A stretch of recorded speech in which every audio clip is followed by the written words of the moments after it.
Selamat datang di channel YouTube Bisikan Misteri. Di sini kita bakal ungkap kisah-kisah nyata yang mungkin gak pernah kalian bayangkan sebelumnya. Cerita kali ini datang dari seorang narasumber bernama Kania, seorang karyawan muda yang baru pindah ke Jakarta Barat.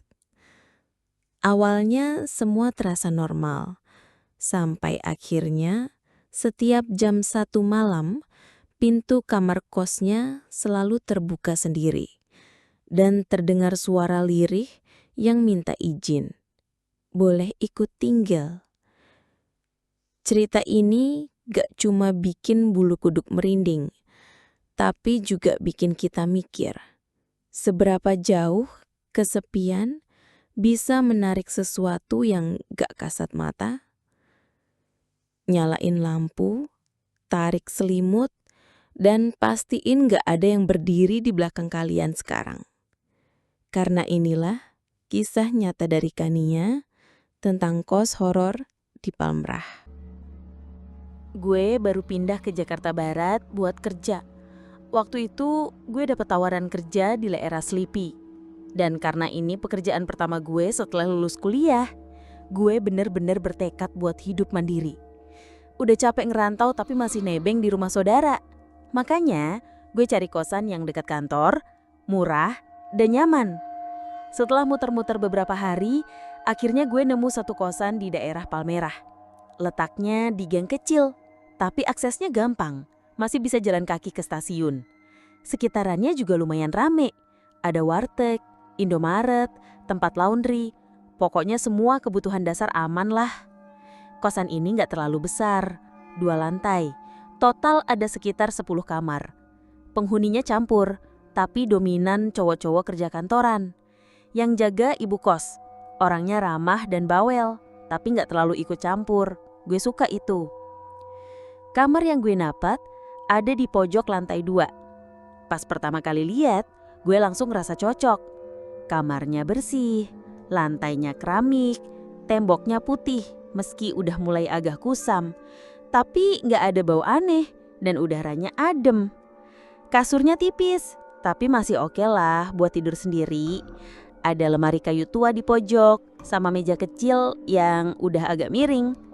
Kamar mandi dalamnya lumayan bersih, walau keran airnya agak bunyi kalau diputer. Tapi satu hal yang bikin gue agak mikir 2 kali adalah pintu kamarnya. Pintu kamar itu terbuat dari kayu, udah agak lapuk di bagian bawahnya, dan pas gue coba tutup, rasanya kayak kurang rapat. Ada celah kecil di bagian bawah, dan kalau ditutup, tetap bisa ngintip sedikit dari luar.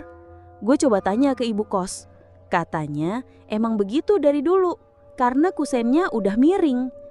Gue pikir, ya udahlah, gue orangnya nggak terlalu ribet. Toh kosan ini murah, nyaman, dan gue gak ada niat buat tinggal lama-lama. Cuma butuh tempat buat tidur, mandi, dan beresin kerjaan malam. Hari-hari pertama gue lewatin dengan tenang. Gue sibuk kerja, bangun pagi, pulang sore, atau malam tergantung lembur atau enggak. Anak-anak kos lainnya juga sibuk masing-masing, jadi gak banyak interaksi. Suasana kosan itu cenderung tenang. Kadang malah terlalu sepi. Kalau malam, lorong lantai 2 itu gelap banget. Lampu gantungnya cuma 1 di tengah dan suka redup sendiri. Tapi karena gue udah capek kerja seharian, gue gak terlalu mikirin itu semua. Tidur gue nyenyak-nyenyak aja. Tapi masuk minggu kedua, mulai ada yang berubah. Malam itu gue tidur sekitar jam 11. Gue ingat banget karena sebelumnya gue nonton YouTube sambil makan mie cup. Udara malam itu agak panas. Jadi gue buka sedikit jendela. Angin masuk, adem. Tapi sekitar jam 1 kurang seperempat, gue kebangun. Karena ngerasa kayak ada yang gerak. Gue ngerasa aneh. Kasur gue berdejit pelan. Kayak ada yang nahan napas. Gue buka mata dan ngelihat pintu kamar gue kebuka sedikit. Krek. Suara engselnya pelan banget, tapi jelas. Gue langsung bangun, duduk di kasur. Gue lihat sekeliling. Jendela masih kebuka, mungkin angin. Tapi arah anginnya seharusnya dari samping, bukan dari arah depan pintu. Gue coba tanya ke ibu kos, katanya emang begitu dari dulu karena kusennya udah miring. Gue pikir, ya udahlah, gue orangnya nggak terlalu ribet. Toh kosan ini murah, nyaman, dan gue nggak ada niat buat tinggal lama-lama. Cuma butuh tempat buat tidur, mandi, dan beresin kerjaan malam. Besoknya, kejadian yang sama terulang. Jam 3:30, gue kebangun karena ngerasa ada yang beda.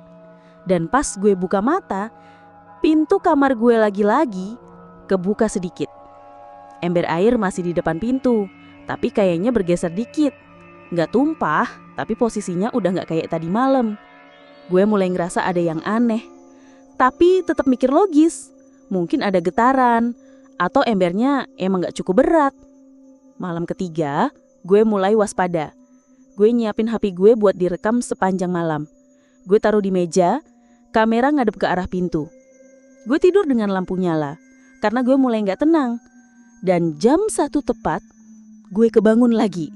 Tapi kali ini bukan karena pintunya yang kebuka. Gue kebangun karena dengar suara.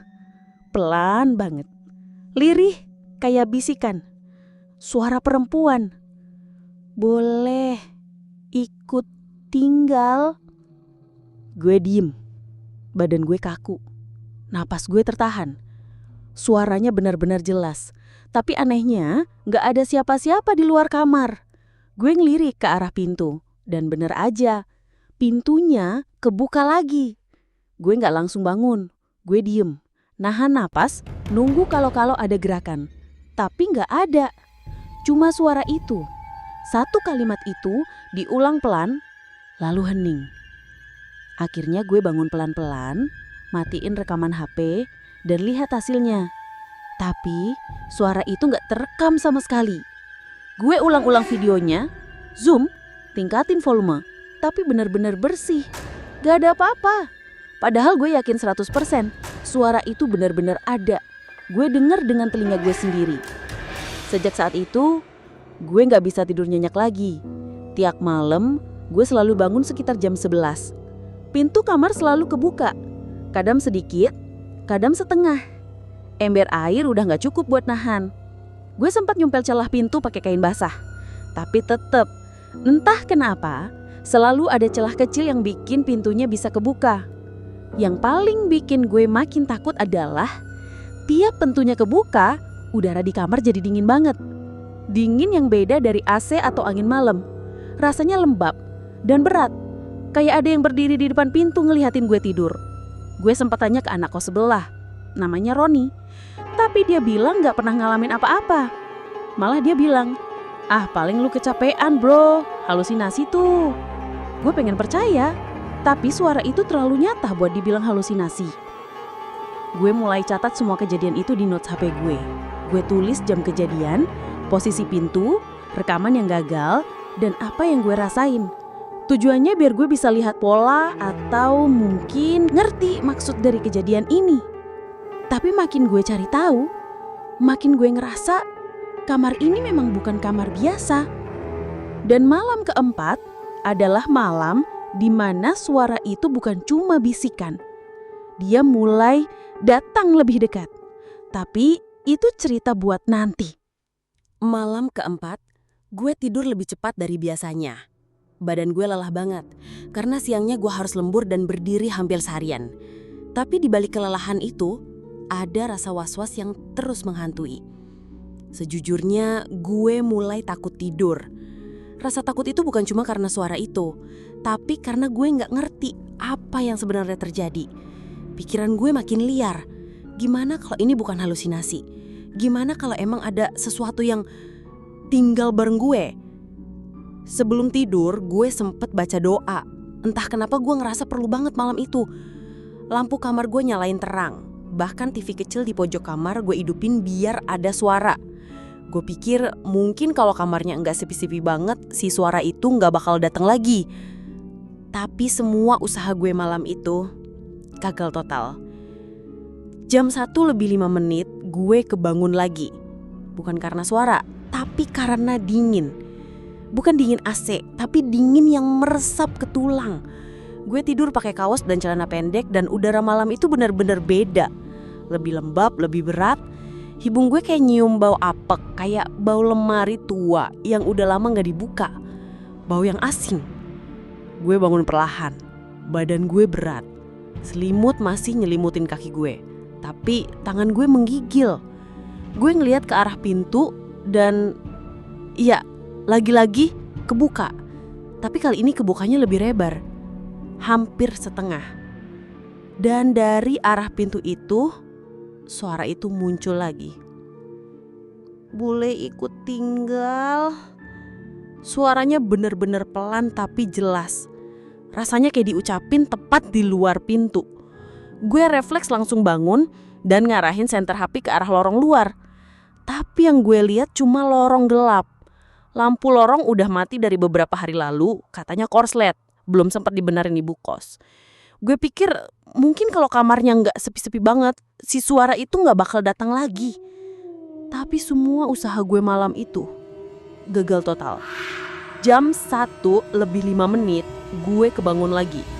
Bukan karena suara, tapi karena dingin. Bukan dingin AC, tapi dingin yang meresap ke tulang. Gue tidur pakai kaos dan celana pendek, dan udara malam itu benar-benar beda. Lebih lembab, lebih berat. Hidung gue kayak nyium bau apek, kayak bau lemari tua yang udah lama gak dibuka. Bau yang asing. Gue bangun perlahan, badan gue berat. Selimut masih nyelimuti ke kaki gue, tapi tangan gue menggigil. Gue ngeliat ke arah pintu, dan ya lagi-lagi kebuka. Tapi kali ini kebukanya lebih lebar, hampir setengah. Dan dari arah pintu itu, suara itu muncul lagi. Boleh ikut tinggal. Suaranya benar-benar pelan tapi jelas. Rasanya kayak diucapin tepat di luar pintu. Gue refleks langsung bangun dan ngarahin senter HP ke arah lorong luar. Tapi yang gue lihat cuma lorong gelap. Lampu lorong udah mati dari beberapa hari lalu, katanya korslet. Belum sempat dibenerin ibu kos. Gue ngelangkah pelan ke pintu, ngintip keluar. Lorong sepi. Gak ada langkah kaki, gak ada bayangan, gak ada angin. Tapi rasanya ada yang berdiri di sana ngeliatin gue dari ujung lorong. Gue gak bisa lihat jelas, tapi bulu kuduk gue berdiri semua. Naluri gue teriak, tutup pintu sekarang. Gue tutup pintu pelan, dorong lagi pakai ember, terus balik ke kasur dengan badan gemeteran. Tapi belum sempat gue duduk, TV gue mati sendiri. Layarnya langsung gelap. Padahal remote-nya ada di meja, jauh dari posisi gue. Gue maju pelan, pencet tombolnya, nyala lagi. Tapi begitu nyala, channelnya berubah jadi putih bersemut. Gak ada siaran, cuma suara statis. Dan di tengah-tengah suara statis itu, gue dengar suara cewek tertawa kecil. Tawa yang tipis, nyaring, dan dingin. Gue cabut kabel TV-nya langsung. Malam itu gue gak tidur lagi. Gue duduk di kasur, selimutan sambil megang HP. Tapi bukan buka media sosial, gue buka Google. Nyari kata kunci, kosan angker Jakarta Barat. Pengalaman horor kamar kos. Sampai nyari-nyari artikel forum lama yang bahas kejadian aneh di Palmerah. Satu forum di Kaskus lama-lama bikin gue merinding. Ada satu thread dari tahun 2015, judulnya Pernah Ngekos di Palmerah, Awas Kamar Pojok. Gue buka, dan cerita yang ditulis di sana mirip banget sama yang gue alami. Penulisnya bilang kamar pojok lantai 2, pintu suka kebuka sendiri, dan tiap malam ada suara minta izin buat tinggal. Penulis itu bilang setelah 2 minggu tinggal di situ, dia mulai mimpiin cewek. Cewek berambut panjang yang berdiri di depan pintunya sambil bilang, "Aku cuma pengen ada temen." Gue langsung merinding. Keringat dingin ngucur padahal AC gak nyala. Gue udah mulai yakin ini bukan kebetulan. Gue buka rekaman video malam itu lagi. Gak ada suara. Tapi yang bikin jantung gue nyaris copot adalah 1 detik di menit 01:05:16 detik. Di pojok layar, deket lemari, ada bayangan tipis kayak rambut panjang yang sempet ke-shoot separuh detik. Abis itu hilang. gue nggak bisa tidur sampai pagi. Dan waktu subuh, gue keluar buat cari sarapan, sekalian ngusir pikiran. Tapi pas gue balik, pintu kamar gue kebuka lagi. Padahal jelas-jelas gue tutup rapat sebelum pergi. Dan di bawah pintu itu, gue nemuin bekas jejak kaki kecil, kayak kaki perempuan, basah, menuju ke dalam kamar. Gue nggak tahu itu dari mana. Tapi gue mulai percaya kayaknya ada yang pengen tinggal di kamar ini. Dan dia gak butuh persetujuan gue. Dia cuma minta, boleh ikut tinggal. Dan kayaknya malam-malam berikutnya bakal lebih parah. Udah gak kuat. Udah hampir 2 minggu gue tidur di kamar itu. Dan tiap malam gue dibangunin jam 1. Selalu jam 1. Entah itu karena pintu yang kebuka sendiri, suara lirih minta ikut tinggal, atau bayangan-bayangan yang makin jelas muncul di sudut mata. Gue udah gak bisa nalar ini cuma halusinasi atau mimpi. Karena sekarang gue kebangun bukan karena suara atau gerakan, tapi karena badan gue rasanya kayak ditatap, dipandangi, diawasin dari jarak dekat. Dan itu bener-bener bikin gue gak bisa gerak. Gue mulai sering ke bawah, ngopi malam di warung ecir depan gang. Sekedar ngobrol sama bapak-bapak komplek atau tukang parkir yang jagain minimarket deket situ. Siapa tahu aja ada cerita soal kosan gue. Tapi gak ada yang ngeh. Rata-rata cuma bilang, oh kosan Bu Hati ya. Gak pernah dengar ada apa-apa sih. Tapi wajah mereka selalu berubah pas gue bilang kamar gue di pojok atas. Ada yang langsung bilang, oh ya gitu deh, namanya juga bangunan lama. Tapi intonasinya beda. Kayak mereka tahu sesuatu tapi gak mau ngomong. Akhirnya malam ke-13 gue nekat ngetok kamar sebelah gue. Penghuninya namanya Bang Aris. Cowok usia 30-an, kalem, jarang ngobrol, kerjaannya sering pulang larut juga. Tapi malam itu dia baru nyampe dan kebetulan pintunya belum ditutup. Gue nyamperin, sok basa-basi nanya kabel colokan. Padahal emang pengen cerita. Gak lama ngobrol gue akhirnya buka suara. Bang, boleh jujur gak? Di kamar gue kayaknya ada yang gak beres. Bang Aris diem. Matanya ngelirik ke arah lorong. Terus balik ngeliatin gue. Kamar pojok ya? Iya. Dia narik napas pelan. Lalu bilang, lu dengar suara? Gue langsung merinding. Iya bang, suara cewek pelan banget kayak minta izin tinggal. Boleh ikut tinggal? Sambung Bang Aris datar. Gue langsung bengong. Gue gak pernah cerita kalimat itu ke siapapun. Tapi dia bisa sebutin kata-katanya sama persis. Dia nalik kursi, nyuruh gue duduk. Lalu mulai cerita. Gue udah 5 tahun tinggal di kos ini. Gue pindah 2019. Waktu itu kamar lu udah lama kosong. Hampir 2 tahun. Sebelumnya yang nempatin itu anak cewek. Kerja juga kayak lu. Perantau, dari luar kota. Nggak terlalu akrab sama anak kos lain. Pendiam, jarang keluar kamar. Tapi beberapa kali dia sempat curhat sama ibu kos. Katanya dia merasa nggak pernah sendiri di kamar. Gue makin duduk kaku. Waktu itu ibu kos nganggep dia stres, tekanan kerja biasalah. Tapi lama-lama katanya anak itu mulai sering bangun malam, ketakutan. Suatu hari dia gak keluar kamar 2 hari. Gak ngantor, gak jawab WA. Akhirnya pintunya didobrak. Dia berhenti sebentar. Dia ditemukan udah gak bernyawa. Katanya bunuh diri. Tapi cara dia, ya cukup gak biasa. Dia nulis sesuatu di dinding belakang lemari sebelum meninggal. Gue nelan ludah. Nulis apa bang? Dia jawab pelan banget, nyaris kayak bisikan. Aku cuma pingin ada temen tinggal. Ruangan hening.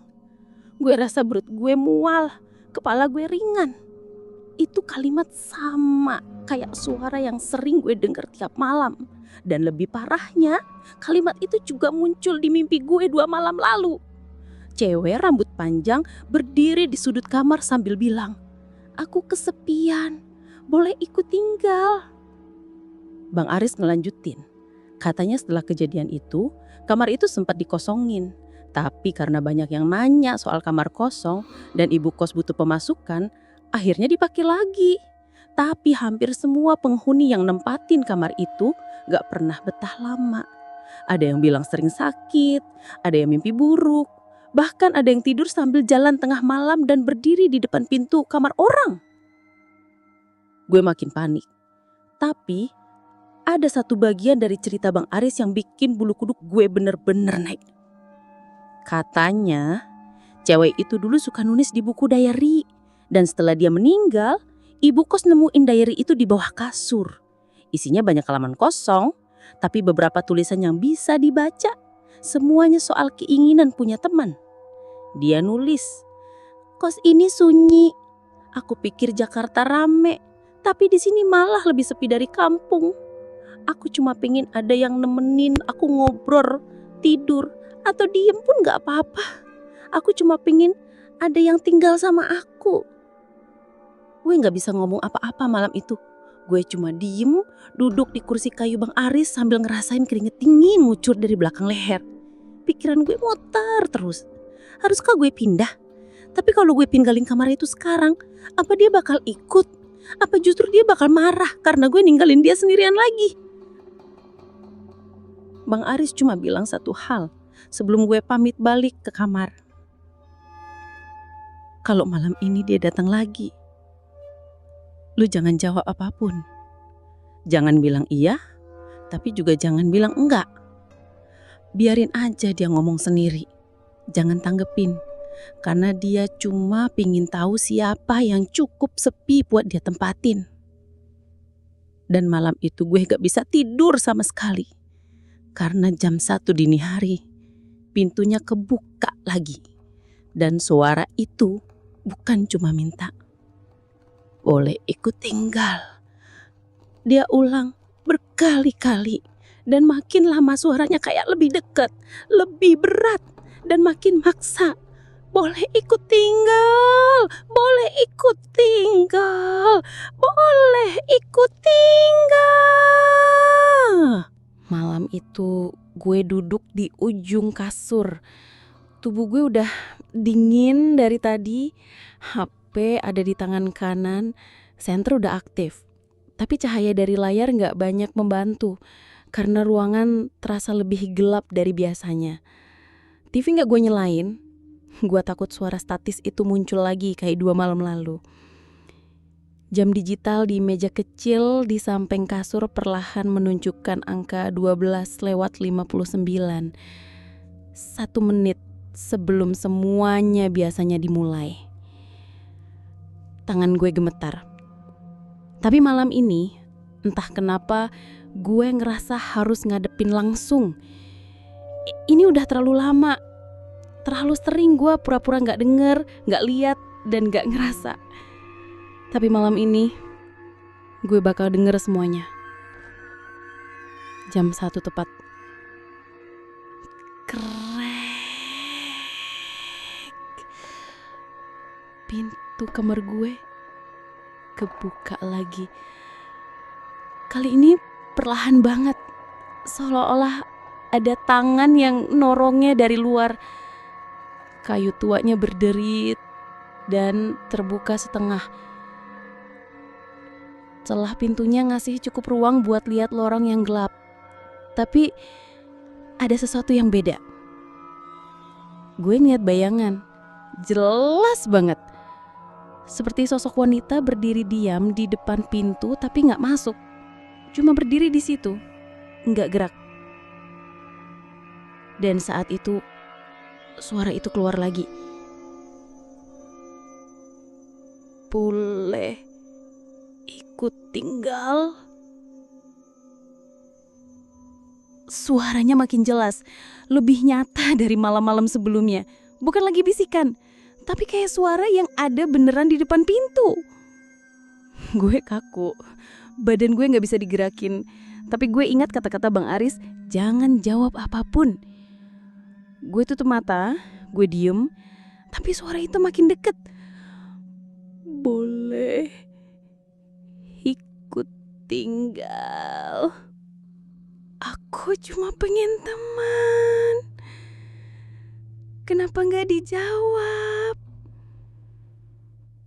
Gue buka mata pelan-pelan. Sosok itu masih di situ. Tapi sekarang kepalanya miring sedikit ke kanan. Rambut panjang nutupin wajahnya, kakinya telanjang, dan ada air netes dari ujung celananya. Kayak abis keluar dari kamar mandi. Gue mundur pelan, napas gue sesek. Tapi tiba-tiba HP gue mati. Layarnya gelap. Lampu kamar gue juga mati. Semua serba gelap. Dan dalam kegelapan itu, dia masuk. Gue gak bisa lihat tapi gue bisa ngerasa. Udara di kamar langsung turun drastis. Dan gue ngerasa ada yang duduk di kasur sebelah gue. Gue bisa ngerasain kasurnya turun pelan, bergetar. Suara nafas halus terdengar tepat di samping telinga gue. Gue refleks teriak, tapi gak ada suara yang berual. Gue buka mulut, tapi tenggorokan gue kayak dicekik rasa takut yang gak bisa dijelasin. Gue coba bangkit, tapi kaki gue berat banget.